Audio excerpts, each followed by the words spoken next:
په روژه مات کې افضله دا ده چې سړی باید وختي روژه مات وکړي چې څرنګه وخت داخل سو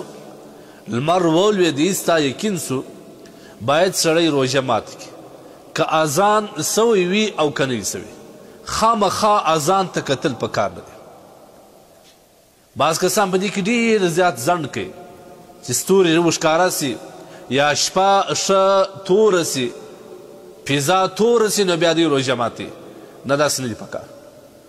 نبی علیه الصلاة والسلام فرمایي لا یزال الناس بخیر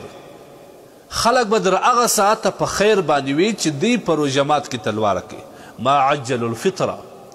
چې دوی روژه په تلواره ماتوي داسې تلواره هم نه چې وخت داخل سوی نه بس تاسو بیا مولوي صاحب ویل یا مفتي صاحب ویل چې هغه وایي په روژه مات کې تلواره کوي وخت داخل سوی نه وي تاسو روژه مات کوئ نه چې ستاسو یقین سو اوس خو الحمدلله کلینډران سته دا جنتري دي په دې کې وخت سته علماو کوششونه کړي دي الحمدلله په دغه وخت کې چې ستا یقین دا سو چې اوس هغه دی وخت داخل سو یو منټ دوه منټه احتیاط یا درې منټه احتیاط کوو چې پروا نه لري فورا باید روژه مات کړي خامخا اذان پر نه دی زموږ پښتانه خو بیا دا هم بولي د دوی دا یقین دی چې زموږ د مسجد مولوي صاحب اذان نه یې کړی در هغه ساعت زه روژه نه ماتوم هلکه څه د مسجد اذان نه کېدی یا څه وایي لوډ سپیکر خراب دا نه دي پکار حدیث کې راځي نبی علیه السلام فرمایي بل روایت لا تزال امتی علی سنتي زما امت به زما پر سنت باندې تر هغه وخته پورې وي چې دوی د روژه په ماتولو کې د ستورو انتظار نه کوي ما لم تنتظر بفطرها په روژه ماتولو کې انتظار نه کوي النجوم د ستورو په ساراو کې دا سیستم اوس هم سته بعض کسان چې کوم دي روژه تر هغه ساعته پورې نه ماتوي چې ښه هلته اسمان ته ګوري چې ستوری معلوم کړي اوس نه مات ګوري روایت ما مخکې د ټول دین باید موږ زده کړو علماو ته باید ورسو زاري ورته وکړو چې مولوي صاحب موږ ته دین راورشه نبی علیه الصلاة والسلام څه وایي زما امت به تر هغه ساعته پورې زما د سنت تابعدار وي چې دوی په روژه مات په وخت کې د ستورو انتظار ته کوي بل روایت کې راځي ان احب عبادي الی اعجلهم فطره زما په بندگانو کې در ټولو محبوب بندگان ما لره هغه کسان دي چې په روژه مات کې تلواره کوي نو په کار دا چې کله اذان سوی وي کني وخت داخل سي کلینډران ته وګوري 3 منټه یا 2 منټه په دې کې احتیاط وسي فورا باید روژه مات کړي او دغه رقم پیشنموي زموږ کسان د شپې په مابینځ کې پیشنموي کوي بیا وروسته بیا بیدېږي دا نه دي پکار افضل سنت طریقه چیش ده افضل سنت طریقه دا ده نبی علیه الصلاة والسلام روایت دی ثلاثه يحب الله تعالی عز وجل درې شان داسې دي چې الله تبارک وتعالی ته ډېر خوند ورکوي او الله تبارک وتعالی ته خوښ دی تعجیل الافطار و تأخیر السحور یو په روژه مات کې چې کوم دی تلواره کول او دوهم په پیشنمي کې ځنډ کول او دریم بل شی هم دی نبی علیه الصلاة والسلام دا الله ته خوند ورکوي نو د پیشنمي اخر وخت د شپې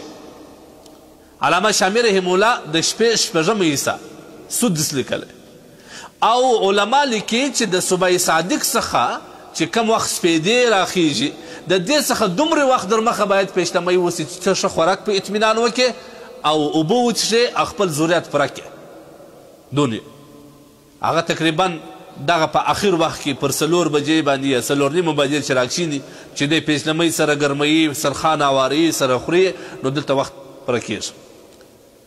لہذا په پیشنمي په وخت کې احتیاط او افضل داری چې په اخر وخت کې وس بعض کسان د شپې پر 3 بجې کې صحیح خو دی خو البته افضل نه دی بیا وروسته د 2 بجو ما بعد بیرته بیدېږي بیا سهار لمانځه ته راکښېني نه پیشنمي په اخر وخت کې باید وسي افضل هم دا ده هغه کسان چې پیشنمي وختي کوي دا د الله په نیز باندې محبوب دي ثلاث 3 کسان دا یحبها چې هغه الله خوښوي او الله د دې سره مینه او محبت کوي یا دغه شان الله ته خوښ دي چې تعجیل الافطار دی په روژه مات کې تلواره کول او یا دغه رقم دوم شی په پیشنمي کې ځنډ کول پکار دا دی موږ او تاسو چې کوم عبادات کوو دا باید د شریعت په طریقه باندې دا لومړی باید موږ زده کړو. په دا وخت کې دا بعض کسان بیا مزاحمت ډېر جوړوي. د پیشنمې په وخت کې پر 2 بجې باندې پر 2:30 بجې باندې بیا لسپیکران ته نعتونه ورله کړي یو رقم نعت وي، څوک قرات ورله کوي، څوک پخپله وایي، څوک شعرونه پکې وایي. ګورئ دا زده کوئ. یو خو د مسجد احترام دا نه دی چې ته په مسجد کې نعتونه په لسپیکر کې دا د مسجد بې احترامي ده. دوهم دا زموږ په شریعت کې الله د بنده د حقوقو ډېر رعایت ساتلی دی. د بنده د حقوقو اول رعایت دا دی چې بنده ته په تکلیف نه رسوي. ډېر کسان دا رقم وي چې ضعیف وي او حساس وي، معمولي شي باندې د خوب خرابېږي. دی په 3 بجې باندې چې دغه نعتونه ورله کړي یا قرات ورله کړي د دې په ذریعه باندې هغه مسلمانان ټول په تکلیف وي. ماشومان راکښېني او دغه رقم هغه کسان چې هغه بدي د خوب راکښېني دوی ته زحمت و تکلیف رسېږي، بجای د دې چې ته ثواب لاسه راوړې عذاب دې لاسه راوړې. مسلمان زیرول ډېر سخت ګناه دی، خاص کر د روژې په میاشت کې. دا خو پخوا دا بیخي ډېره اوس الحمدلله ورځ په ورځ کمېږي. د شپې پر 3 بجې به نعتونه ورله کړه در هغه ساعته پورې چې تا به پیشنمۍ نیمۍ ته رسوئ دا به رشتات و. ډېر کسان دا رقم وي چې هغه دماغي ناجوړې لري،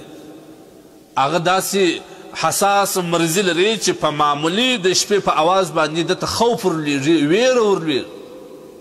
یا د خوبه وځي. سپین ږیري ستا، سپین سري ستا، مریضان ستا، ماشومان ستا، دا ټول په دې ستا د نعت په ذریعه باندې ته خو دا خیر کوي چې زه خلک راکښېنم، هغه دې ټول په عذاب باندې اخته کړه.